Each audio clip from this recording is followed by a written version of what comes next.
এবং 180 দিনে এটাই প্রমাণিত হয়েছে যে তারেক রহমানের কোনো ধরনের পরিকল্পনা নাই দেশকে পরিচালনা করার।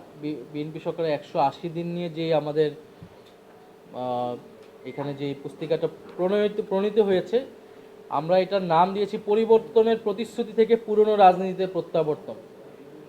এবং অব্যবস্থাপনা, অদক্ষতা এবং পরিকল্পনাহীনতা থেকেই সরকার যে ফ্যাসিবাদী স্বৈরতান্ত্রিক কাঠামোতে, সেই কাঠামোতেই ফেরত যাচ্ছে।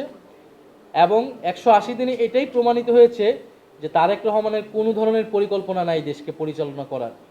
শুধুমাত্র ক্ষমতায় বসেছেন এবং পুরনো পরিকল্পনা অনুযায়ী, ফ্যাসিস্টদের পরিকল্পনা এবং নীতি অনুযায়ী তিনি দেশকে পরিচালনা করছেন, দেশকে ধ্বংসের দিকে ধাবিত করছেন।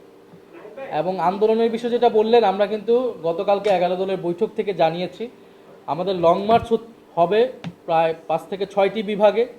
এরপরে ঢাকায় মহাসমাবেশ হবে এবং সেই মহাসমাবেশের মধ্য দিয়ে কিন্তু আমরা একটা বড় বার্তা সরকারকে দিব। এরপরে আরও কঠোর আন্দোলন যদি প্রয়োজন হয় সেটার জন্য আমরা ঘোষণা দিব। পাশাপাশি জাতীয় নাগরিক পার্টি এনসিপিও কিন্তু তার সক্ষমতা অনুযায়ী কিন্তু উপজেলা পর্যায়ে, জেলা পর্যায়ে এবং মহানগরগুলোতেও কিন্তু কর্মসূচি অব্যাহত রেখেছে। মাজারুল ইসলাম, স্টার নিউজ। জি।